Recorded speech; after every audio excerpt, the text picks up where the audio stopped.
di dalam sakramen rekonsiliasi, dan sebelumnya kita akan merefleksikan segala dosa dan kesalahan kita. Kita berdoa. Kita awali, kita mau datang kepada Tuhan dengan segala kerendahan hati. Kita mau sujud di hadapan Allah di rumahnya.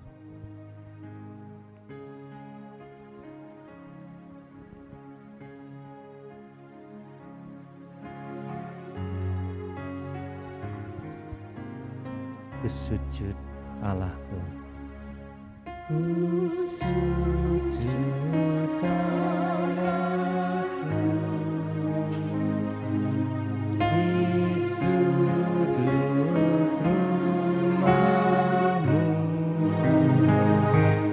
walau tak lagi pantas mengabdi, hasratku tak henti, dan aku kan berseru padamu, Tuhan maafkan daku.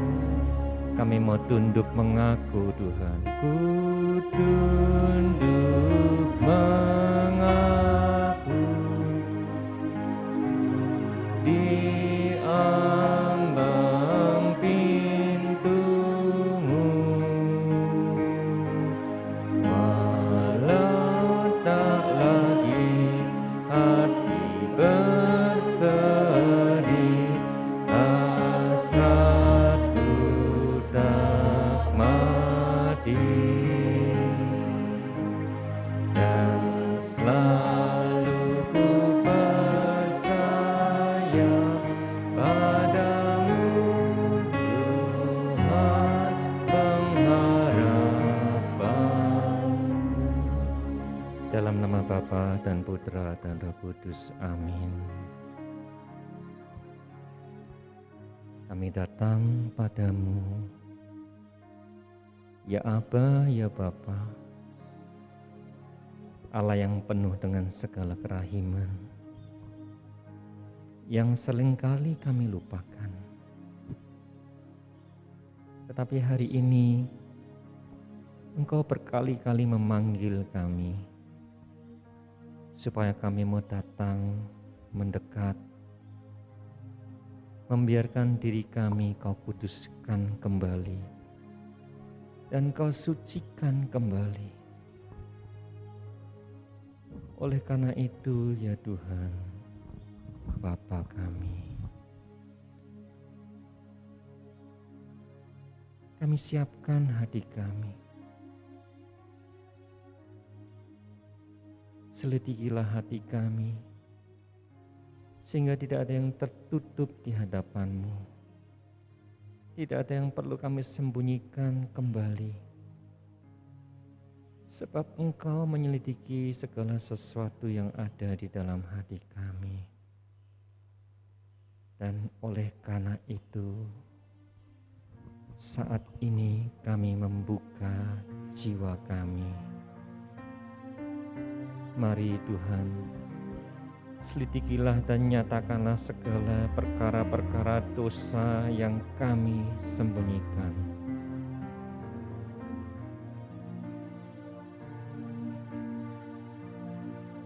Supaya kami bisa melihat lebih jelas lagi, dan supaya kami boleh Kau layakkan untuk bertatap muka di hadapan-Mu. Tuhan, ini kami.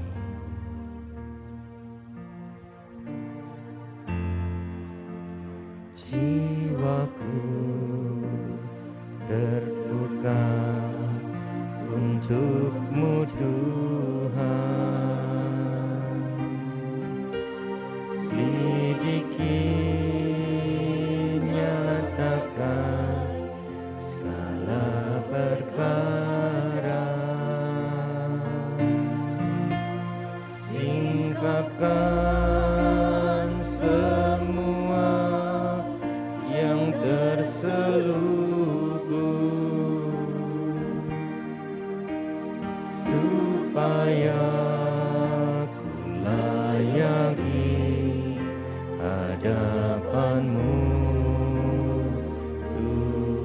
Kami buka jiwa kami di hadapan-Mu Tuhan. Jiwa kita pegang dada kita. Katakan dalam hatimu, Yesus, ku buka jiwaku. Aku tidak akan berlaku pura-pura lagi. Tidak akan ada yang kututup-tutupi segala dosa dan kesalahanku. Mari Tuhan, singkapkan terus. Singkapkan terus Tuhan. Supaya ku layak di hadapan-Mu Tuhan. Supaya ku layak di hadapan-Mu Tuhan. Tuhan beserta kita. Inilah Injil menurut Lukas. Dimuliakanlah Tuhan. Dan kepada beberapa orang yang menganggap dirinya benar dan memandang rendah semua orang lain, Yesus mengatakan perumpamaan ini. Ada 2 orang pergi ke bait Allah untuk berdoa. Yang seorang adalah Farisi, yang lain pemungut cukai. Orang Farisi itu berdiri dengan berdoa di dalam hatinya begini, "Ya Allah, aku mengucap syukur kepadamu karena aku tidak sama seperti orang lain. Bukan perampok, bukan orang lalim, bukan pezina, bukan juga seperti pemungut cukai ini. Aku berpuasa 2 kali seminggu, aku memberikan 1/10 dari segala penghasilanku." Tetapi pemungut cukai itu berdiri jauh-jauh. Bahkan ia tidak berani menengadah ke langit, melainkan ia memukul diri dan berkata, "Ya Allah, kasihanilah aku orang berdosa ini." Aku berkata kepadamu, orang ini pulang ke rumahnya sebagai orang yang dibenarkan Allah dan orang lain itu tidak. Sebab barang siapa meninggikan diri, ia akan direndahkan. Dan barang siapa merendahkan diri, ia akan ditinggikan. Demikianlah Injil Tuhan. Mari suster, ibu bapak, kita pejamkan mata, kita rendapkan sabda Tuhan pada saat ini.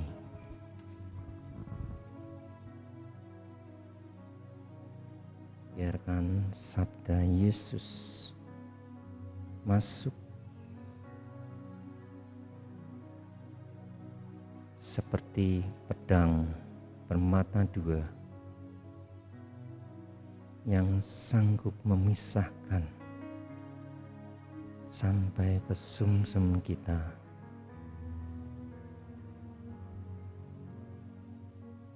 Biarkan sabda ini berbicara.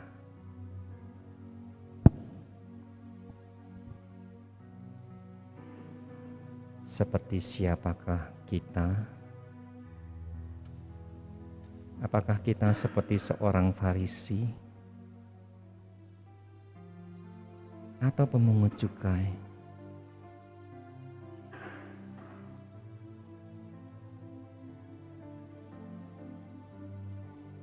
Pemungut cukai yang datang kepada Yesus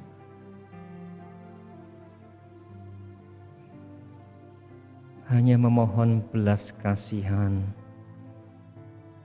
Tidak ada sesuatu yang bisa disombongkan di hadapan Yesus. Karena dia tahu bahwa segala sesuatu berasal dari Tuhan. Karena dia tahu bahwa dia telah meninggalkan dan melakukan perbuatan yang tidak berkenan kepada Tuhan. Karena dia tahu bahwa tanpa Tuhan hidupnya tidak berharga. Dan oleh karena itulah dia berseru dengan penuh ratapan, di dalam penuh harapan kepada Tuhan, supaya Tuhan boleh mengampuni segala dosa-dosanya. Kasihanilah aku, sebab aku orang berdosa. Sebaliknya, pemungut cukai yang demikian rendah hati berbeda sekali dengan orang Farisi yang datang kepada Tuhan. Dia datang mengagungkan dirinya. Aku tidak sama seperti pemungut cukai. Aku tidak sama seperti orang-orang di lingkungan. Aku berbeda. Aku sudah mengikuti SEP. Aku mengikuti CAP. Aku sudah melayani. Aku sudah memberikan hidupku. Aku sudah melakukan persembahan. Aku memberikan kolekte. Aku sudah menjadi seorang pemain musik. Aku menjadi seorang penyanyi kor di dalam gereja. Aku menjadi prodiakon. Dan berbagai macam hal-hal yang menurut kita sudah lakukan untuk Tuhan. Sebetulnya itu semua kita lakukan untuk kepuasan diri kita pribadi. Karena begitu ada halangan dan rintangan, kita begitu menjadi marah. Kenapa Tuhan, Engkau tidak melepaskan kami dari semuanya ini? Dan itulah tanda bahwa itu hanya untuk kepuasan pribadi. Bahkan seringkali sampai pada satu titik kita mau mengatakan, tanpa Tuhan sekalipun aku bisa melakukan segalanya. Pekerjaanku sukses karena aku bisa memberikan donasi kepada gereja karena aku yang mau. Aku mau menjadi prodiakon, itu karena aku yang mau. Aku mau menjadi katekis, hebat sekali karena aku bisa, aku pandai bicara. Dan semuanya selalu berpusat kepada aku, dan itulah ego pribadi kita. Tetapi Tuhan Yesus kemudian mengatakan, dan pemungut cukai itu dibenarkan, sedangkan si Farisi tidak. Hari ini kita mau datang kepada Tuhan. Bukankah kita seringkali datang dengan segudang keinginan, dengan kesombongan, tetapi kita tidak mau mendengarkan kerinduan Tuhan. Sebetulnya Tuhan Yesus hanya menginginkan kedekatan kita. Kita mau hadir di hadapan Dia.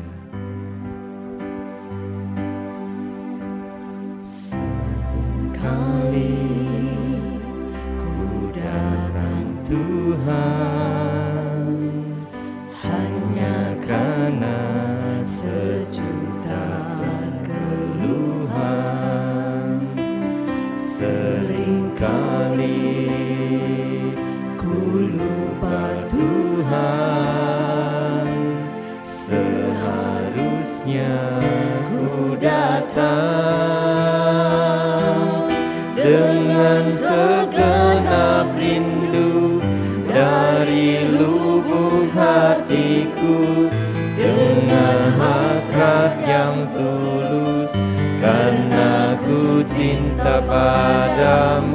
Tak hanya memikirkan berkat yang kau berikan, sungguh hanya karena ku mengasihimu, Yesus.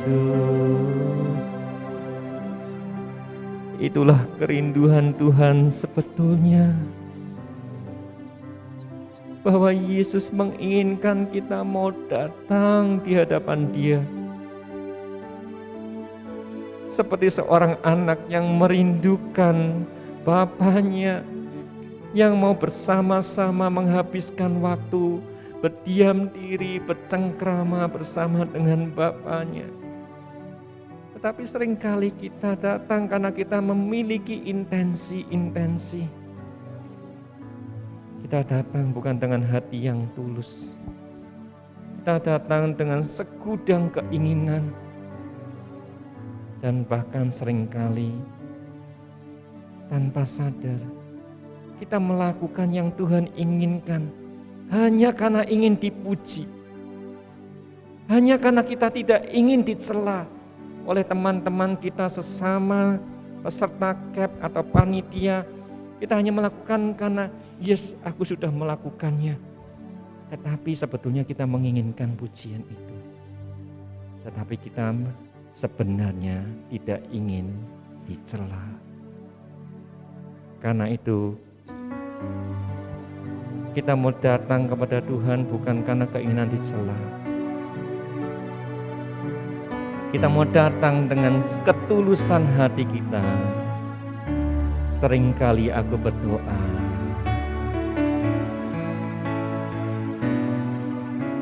seringkali aku berdoa hanya karena tak ingin dicela. Namun kini ku sadar Tuhan, seharusnya ku datang dengan segenap rindu dari lubuk hatiku, dengan hasrat yang tulus, karena ku cinta padamu, tak hanya memikirkan berkat yang kau berikan, sungguh hanya karena ku mengasihimu, Yesus. Dengan segenap rindu, dengan segenap rindu dari lubuk hatiku, dengan hasrat yang tulus, karena ku cinta padamu, tak hanya memikirkan berkat yang kau berikan, sungguh hanya karena ku mengasihimu, mengasihimu, mengasihimu, Yesus, mengasihimu, mengasihimu, Yesus.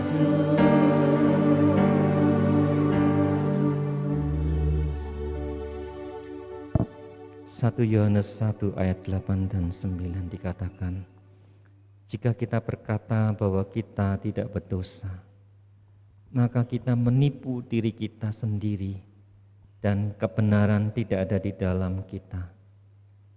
Jika kita mengaku dosa kita, maka Ia adalah setia dan adil, sehingga Ia akan mengampuni segala dosa kita dan menyucikan kita dari segala kejahatan. Suster, Ibu, Bapak, bukankah seringkali kita mengatakan bahwa aku baik-baik saja, aku tidak memiliki dosa. Dan ketika kita diminta untuk sakramen tobat, kita mengatakan, aku sudah sakramen tobat seminggu yang lalu, enggak ada dosa-dosanya lagi. Untuk apa sakramen tobat? Bahkan sebetulnya di dalam setiap gerak pikiran kita, mungkin kita sudah melakukan dosa. Justru ketika kita mengatakan bahwa aku tidak berdosa, sebetulnya itulah kesombongan yang halus sudah mulai masuk di dalam pikiran kita. Apakah hari ini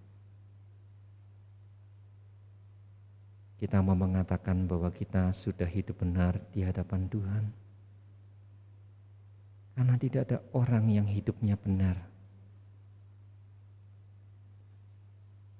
Hidup kita hanya dibenarkan oleh Tuhan saja. Hidup kita hanyalah mendapatkan kemurahan, kerahiman, dan kasih karunia Tuhan. Sehingga kita boleh dilayakkan untuk mendekat kepada Yesus yang kudus. Bukankah di dalam perjanjian lama, ketika seseorang yang tidak kudus mendekat kepada Tuhan, dia akan mati tersambar oleh api kemuliaan Tuhan. Hari ini mari kita sadari bahwa hidup kita sebenarnya tidak ada yang tidak berdosa. Mari kita bertobat dari segala kesombongan kita yang merasa suci, merasa benar, merasa hebat, tanpa sadar itu semua kita mengandalkan diri kita dan kita tidak bersyukur kepada Tuhan. Biarlah di hadapan Tuhan saat ini kita mau sadari bahwa kita hanyalah sebutir debu di tepi jalan, tertiup angin, diinjak orang, tidak berharga. Ketika menempel pada tubuh kita, kita sering mengebaskan debu itu yang tidak dipandang. Tetapi di hadapan Tuhan, Dia memandang kita sebagai pribadi-pribadi yang berharga, yang layak untuk diperjuangkan, yang layak untuk diberikan kasih-Nya yang tanpa batas, yang layak untuk Dia serahkan nyawanya supaya kita boleh diselamatkan. Hanya debulah aku, hanya debulah aku di alas kaki-Mu Tuhan. Hauskan titik embun sabda penuh ampun. Tak layak aku tengadang menatap wajah-Mu, namun tetap ku percaya Maha Rahim Engkau. Pandanglah salib Yesus.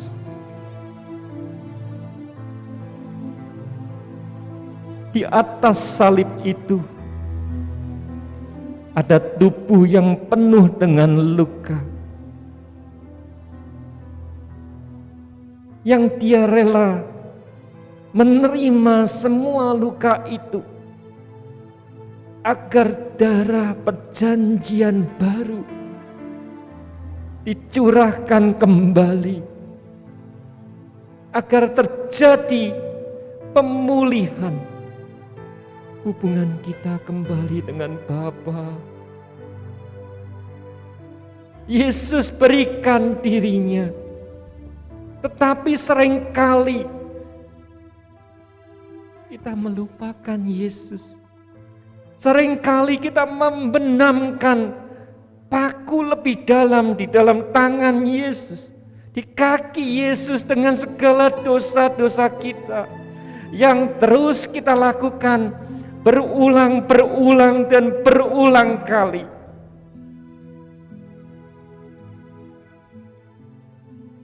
Dan Yesus di atas kayu salib, Dia memberikan kasih-Nya. Dia menghapuskan dosa-dosa kita.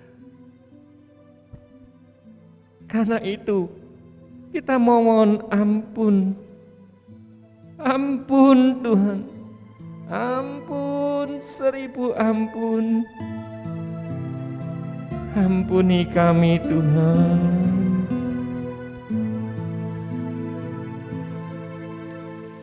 Ampun 1000 ampun.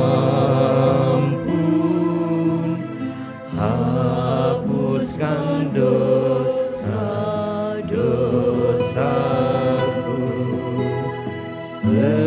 Segunung sesal ini unjuk padamu. Sungguh kami tak layak aku dengar menatap wajah-Mu. Namun tetap ku percaya Maha Rahim Engkau.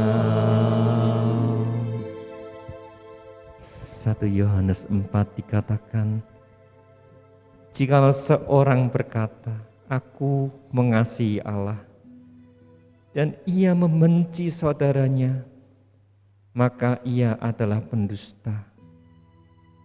Karena barang siapa tidak mengasihi saudaranya yang dilihatnya, tidak mungkin mengasihi Allah yang tidak dilihatnya. Dan perintah ini kita terima dari Dia, barang siapa mengasihi Allah, ia harus juga mengasihi saudara. Bukankah selama ini apa yang kita katakan dan apa yang kita lakukan seringkali bertentangan? Ketika kita dibaptis, kita mengatakan, Tuhan, aku mengasihi-Mu.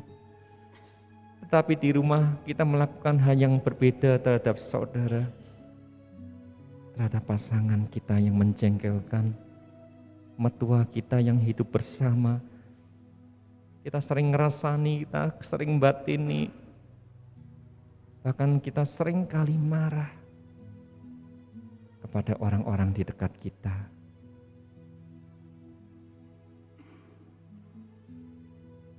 Kita seringkali merasakan sakit hati yang luar biasa karena kenapa aku yang selalu disakiti? Kenapa aku yang selalu dipersalahkan? Dan kita minta selalu dibela, dibenarkan, padahal perintah Tuhan sederhana. Kasihilah saudaramu. Kalau engkau mengasihi Allah, kita belajar mengasihi saudara kita, sesama kita. Mungkin ucapan mereka menyakiti hati, mungkin tindakan mereka bahkan membuat kita menjadi malu. Tetapi Yesus berkata, kasihilah saudaramu. Berdoalah bagi mereka yang menyakitimu.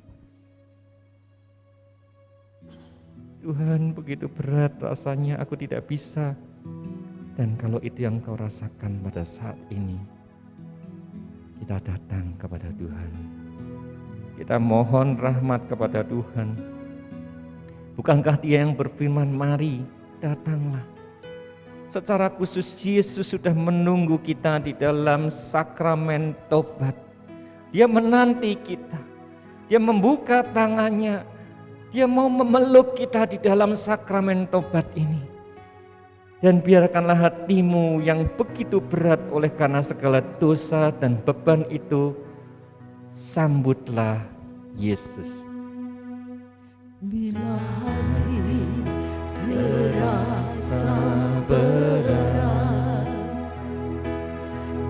tak seorang pun mengerti bebanku, ku tanya Yesus,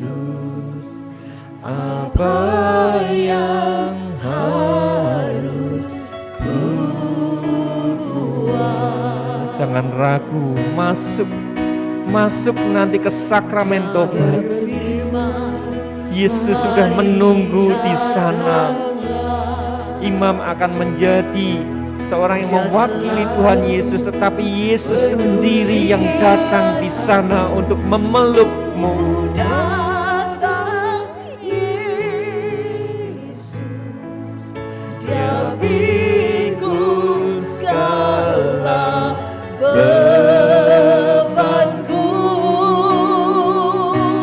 sujud di altarnya, Ku bawa hidupku, ku terima anugerahnya, Dia ampuniku dan bebaskanku. Ya ubah hidupku, barui hatiku. Sesuatu terjadi saat datang di altarnya. Mari kita ambil waktu sejenak, siapkan diri kita lebih lagi sebelum kita masuk ke dalam kamar pengakuan.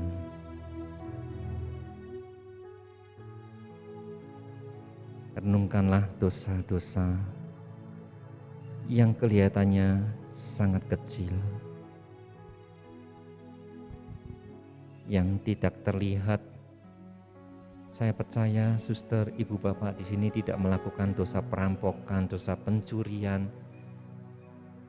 Itu tidak dilakukan oleh para peserta KEP, tetapi dosa yang sangat lembut. Dan dosa itu sebetulnya mengganggu untuk pertumbuhan rohani kita, mengganggu untuk perkembangan iman kita, mengganggu relasi kita dengan Yesus.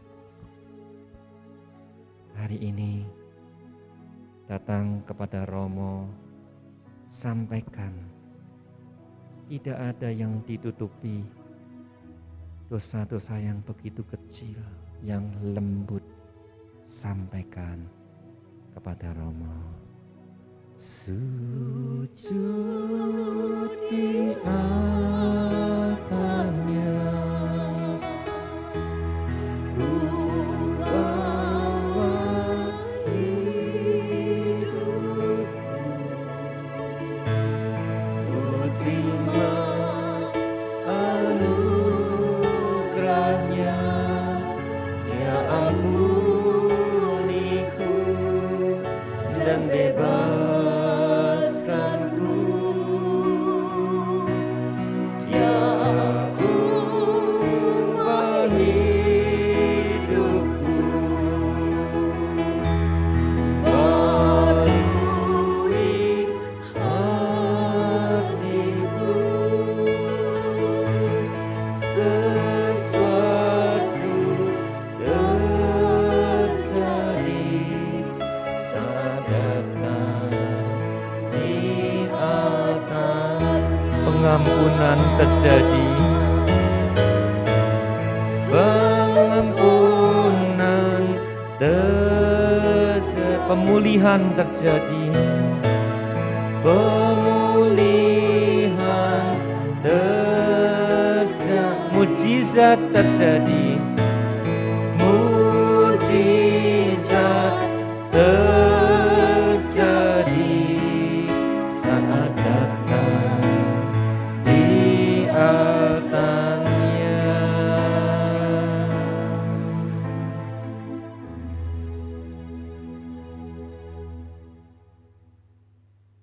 Kita doakan doa tobat bersama. Allah yang Maha Rahim, aku menyesal atas dosa-dosaku. Aku sungguh patut Engkau hukum, terutama karena aku telah tidak setia kepada Engkau yang Maha Pengasih dan Maha Baik bagiku. Aku benci akan segala dosaku dan berjanji dengan pertolongan rahmat-Mu hendak memperbaiki hidupku dan tidak akan berbuat dosa lagi. Allah yang maha murah, ampunilah aku orang berdosa. Amin. Bapa kami yang ada di surga, dimuliakanlah nama-Mu, datanglah kerajaan-Mu, jadilah kehendak-Mu di atas bumi seperti di dalam surga. Berilah kami rezeki pada hari ini, dan ampunilah kesalahan kami, seperti kami pun mengampuni yang bersalah kepada kami. Dan janganlah masukkan kami ke dalam pencobaan, tetapi bebaskanlah kami dari yang jahat. Amin. Salam Maria, penuh rahmat, Tuhan sertamu.